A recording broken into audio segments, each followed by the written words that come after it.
Hey, it's Chris Doherty, Doherty Properties, and I want to talk to you today about how you calculate the numbers for a rental property so that you can make the right decision whether you should buy an investment property or you should walk away from that property, okay?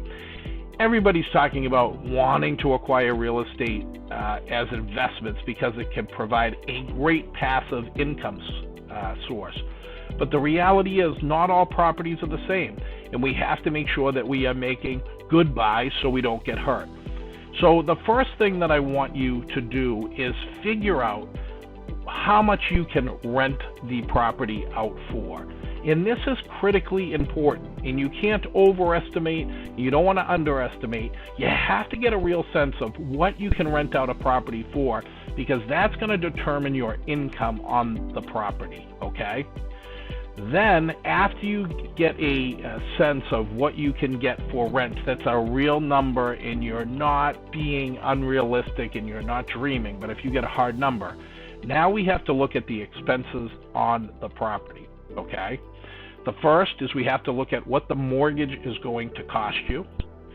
Second, we need to look at the taxes and determine what you're going to be paying in taxes. And you have to remember, if you buy the property for more than the person owned it for or the current assessment, that likely will go up if you have a much higher sale price than it's currently assessed for, but you want to take the taxes.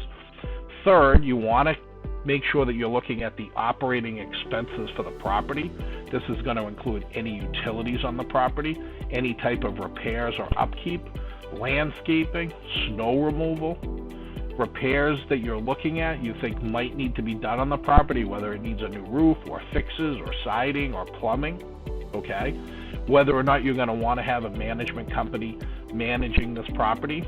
So we take the income and then we go through and we build out the expenses that are expected on the property. And then this comes down to math. And the decision comes down to simply math.